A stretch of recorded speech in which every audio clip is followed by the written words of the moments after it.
The Bemidji City Council received a brief update last night on the city's response to storm recovery efforts and a discussion about the state's peacetime emergency declaration for Beltrami County. Our reporter Matthew Freeman attended the meeting and has more details.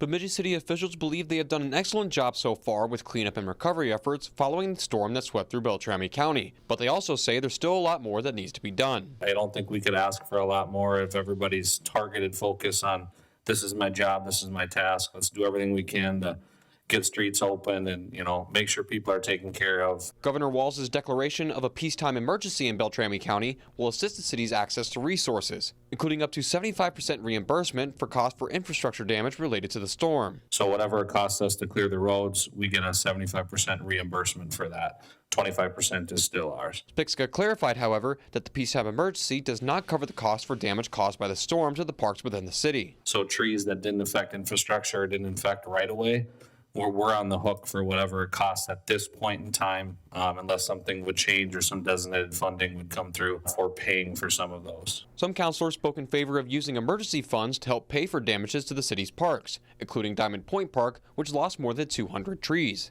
Multiple councilors also spoke in favor of using what's in the city's revolving loan fund and older housing dollars to help residents and business owners. 100% in favor of trying to utilize those as we can. I think that would be a great use for those. I want to make sure that we are being as helpful to residents as possible during this challenging time. They're kind of in a spot because a lot of times tenants didn't have renter's insurance, for instance. So, we're talking about people with insurance. A lot of people don't have insurance, and including homeowners. When asked if any of the collected trees could be reused for construction purposes, city engineer Sam Anderson says that wouldn't be possible.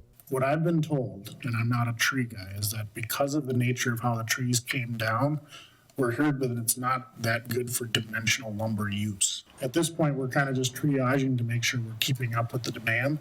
At some point, if we get our head above water, we get a little bit of a sense of maybe when the completion of this will be, then we can have some of those conversations about if there's anything left over and if we'll allow the public to use any of it. City officials hope a timetable will be established later this month in regards to collecting tree debris. The challenge, though, has been how the city will navigate hard-to-hit areas, as well as clearing up how to collect debris from private roads. We're working through a neighborhood or a development that might have a private street, because we have a liability concern to go down there and grab it. So we're working through how we can do that.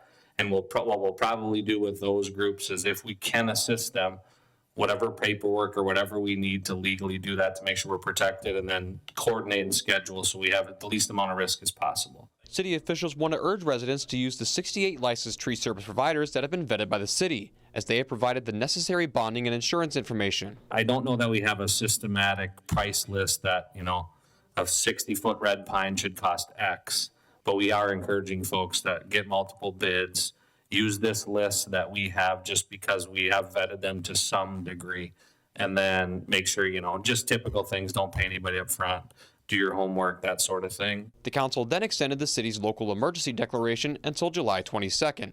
Reporting in Bemidji, I'm Matthew Freeman, Lakeland News. City engineer Sam Anderson said he believes the city has been paying roughly $100,000 a week for cleanup efforts so far within the city of Bemidji. Lakeland News is a nonprofit news organization. Donate to Lakeland PBS today to support your local news team.